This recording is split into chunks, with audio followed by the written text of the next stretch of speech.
Assalamualaikum warahmatullahi wabarakatuh. Jadi kali ini penulis ingin bahas soal cara aman menggunakan oli ya, walau itu ada resiko oli palsu, walau itu resiko olinya yang ya enggak sesuai dengan yang tertulis di bungkus, walau itu olinya enggak jelas untuk apa. Ini adalah pengalaman berdasarkan nyoba macam-macam oli. Penulis sudah pernah pakai oli Jaso MA, Jaso MP, oli PCMO, oli HDEO. Juga oli-oli yang jarang orang nyoba untuk oli mesin. Seperti misalnya oli samping dipakai oli mesin. Penulis sudah coba 3 kali ini ya.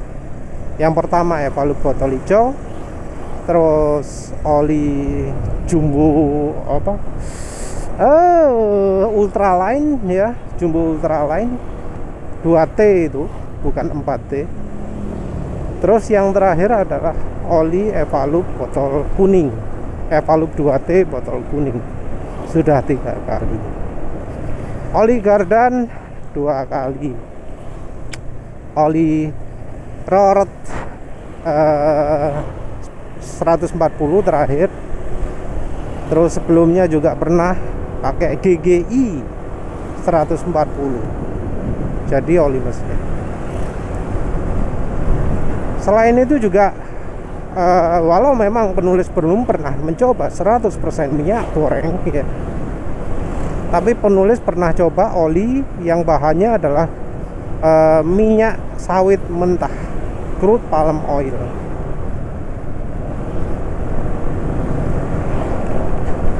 Penulis juga pernah coba oli palsu.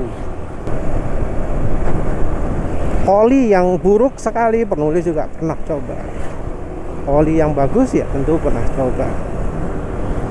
Dan motor sekarang walau ya memang bisa dibilang makin parah fuel dilutionnya, tapi ya termasuk bagus lah kondisi mesinnya. Selain dari fuel dilution, top speed masih tetap 113. 0-100 kemarin juga pernah sampai 16,5 detik, yang lebih cepat dari kondisi standar 18 detik atau 17 sekian detik. Jadi jelas nggak terjadi penurunan mesin parah ya. Jadi secara kemampuan mesinnya nggak turun. Kunci untuk bisa aman menggunakan oli apapun juga ya, walau memang ya penulis akui, penulis itu pernah melarang menggunakan oli. Kenapa dilarang? Ya karena antara masa pakainya terlalu pendek, dari kemampuan dasarnya kurang, pemaneh ya nggak layak jadi oli mesin, terlalu encernya atau apalnya lah nggak sesuai dengan bungkusnya dan seterusnya. Tapi ya ada cara yang aman untuk menentukan apakah oli itu bisa dipakai terus di motornya atau tidak, walau olinya itu palsu, walau olinya itu tidak layak pakai, walau olinya itu buruk sekali ya. Tentu ini ya sudah sudah melewati cek fisik dulu ya. Kalau oli yang kentalnya amit-amit, oli yang warnanya hitam, oli yang ya aneh-aneh gitu ya, berbuih dan seterusnya, jangan sampai dipakai ya. Kalau dari ciri fisik saja sudah tidak layak dipakai, ya jangan diteruskan ya. Sebenarnya penulis sendiri melanggar omongan penulis sendiri ketika mencoba oli dari bahan crude palm oil, karena olinya itu sampai ono endapan warna coklat-coklat ireng-ireng ya, sampai berpikirin mau disaring ini harusnya olinya.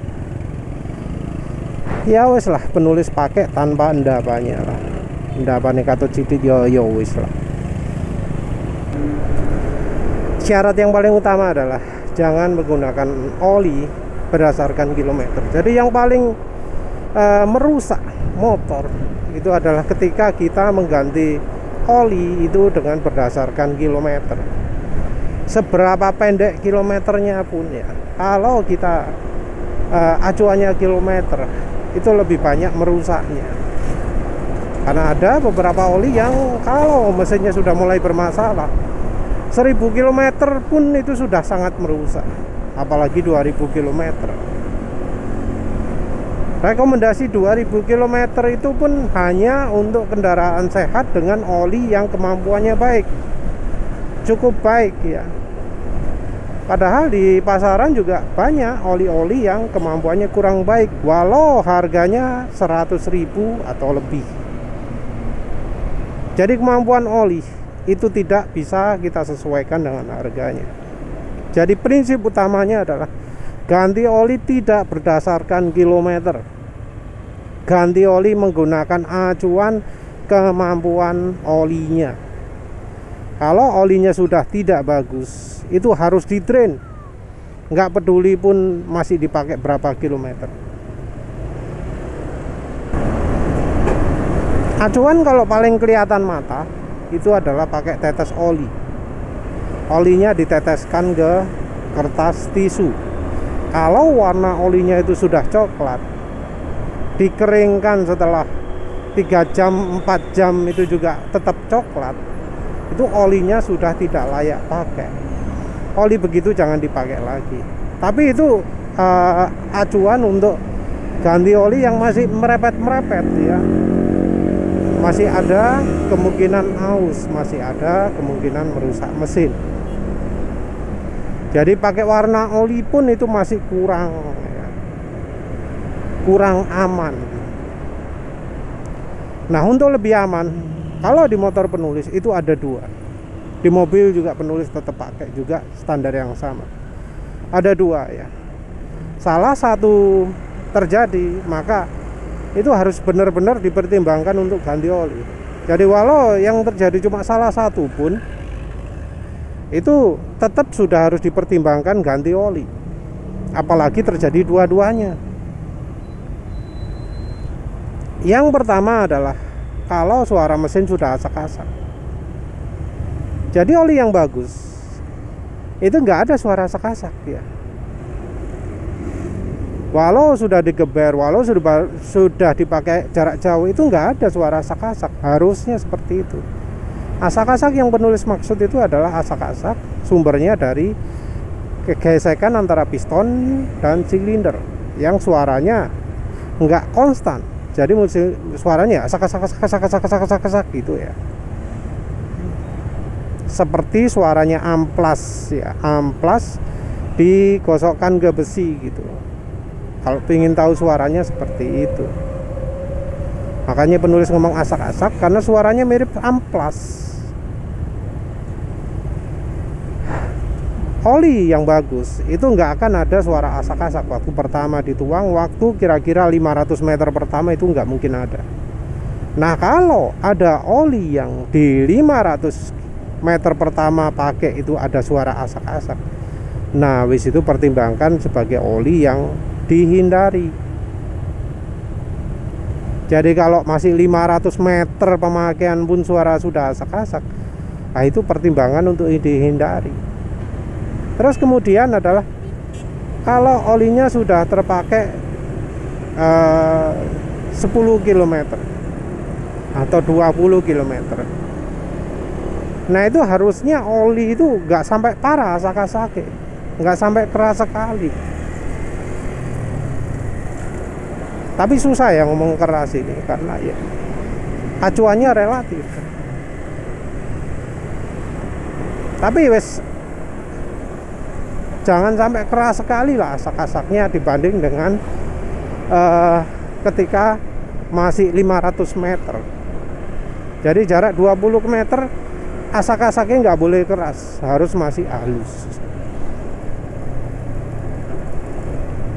Terus yang kedua, batasan limitasi yang kedua adalah RPM mesin cepat turun atau performa mesin turun.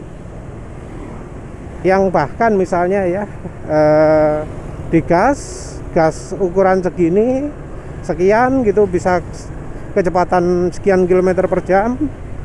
Nah setelah performa mesin turun nggak bisa, jadi harus buka gas lebih banyak. Bisa juga dari engine brake, tapi biasanya penulis dari apakah RPM mesin itu cepat turun. Jadi ketika habis gas kayak gini ya, gas dilepas, nggak boleh langsung seperti direm mesinnya, nggak boleh seperti kayak nyep gitu, nggak boleh seperti itu. Kalau sudah nyep, nah itu penulis bakal putuskan untuk ganti oli. Salah satu. Jadi karena ada ya oli yang senyap tapi sudah seret, sudah nggak licin, jadi mesin seperti ketahan gitu. Ini penulis jumpai di oli palsu. Mengapa kok bisa seperti itu? Karena oli palsu nggak ada aditifnya, nggak ada anti ausnya. Karena nggak ada anti ausnya, untuk gesekan antara metal dengan metal dia nggak ada pelicin. Yang ada adalah kekentalan oli saja. Kekentalan oli membuat suara mesin halus, tapi nggak adanya anti aus membuat olinya itu jadi tidak licin, jadi peret. Peret dalam artian ya bukan bikin licin, tapi bikin tidak licin. Oleh karena tidak licin itu, makanya RPM mesin jadi cepat turun. Jadi bisa pakai acuan itu juga. Baiknya ya, salah satu itu terjadi, oli sudah diganti. Tapi kalau mau ngirit, ya dua-duanya lah. Baru setelah terjadi dua-duanya, baru diganti olinya. Tapi yang paling baik kalau ingin menjaga mesin kondisinya tetap prima, jangan sampai terjadi dua-duanya. Tapi memang ya kalau sebelumnya sudah kadung, sudah pernah telat ganti olinya, ya kondisi mesin wis parah lah. Ya kalau seperti itu ya dua-duanya. Kalau memang ya sudah kadung ya mesinnya wis parah ya wis silakan pakai dua-duanya. Nanti kalau sudah misalnya ganti piston, ganti silinder gitu, baru menggunakan salah satu saja gitu. Penulis sendiri ya termasuk yang mesinnya sudah kadung parah ya. Jadi penulis pakai harus memenuhi dua-duanya. Sebelumnya penulis pakai salah satu. Kalau suara asak-asak ya wis ganti oli. Kalau ternyata nggak asak-asak tapi sudah peret, ya penulis ganti oli. Karena ya wis mesin ini sudah sangat parah kondisinya sekarang, ya wis lah penulis teruskan. Bukan sangat parah ya, tapi sudah lebih parah lah. Karena sudah lebih parah, ya wis lah penulis pakai dua-duanya. Tapi pakai dua-duanya itu penulis amati masih bisa mengakibatkan aus ya, terutama dari sisi silinder dan piston, karena silinder dan piston itu nggak bisa ditambal ya. Beda kalau yang di bearing atau noken as gitu ya, masih bisa ada tambal-tambalan kalau pakai sadu XGR. Kalau di piston dan silindernya nggak bisa, nggak mempan sadunya, bakal rontok lagi kalau pakai sadu. Ya wis lah, intinya itu ya, kalau pingin oli itu mesin itu awet, kita ya harus tegas ke oli. Kalau mesin sampai suaranya asak-asak, ya kita harus anggap olinya sudah harus diganti. Asak-asak atau performanya turun, itu sudah harus diganti olinya. Walau mungkin olinya harganya 300.000 terus masih kepake seminggu ya, kalau memang sayang ke mesin ya pakai yang cepet, jangan diperlama. Begitu juga sebaliknya, pakai oli murah tapi terus ternyata mesinnya halus, mesinnya nggak ada asak-asak, performa masih oke ya.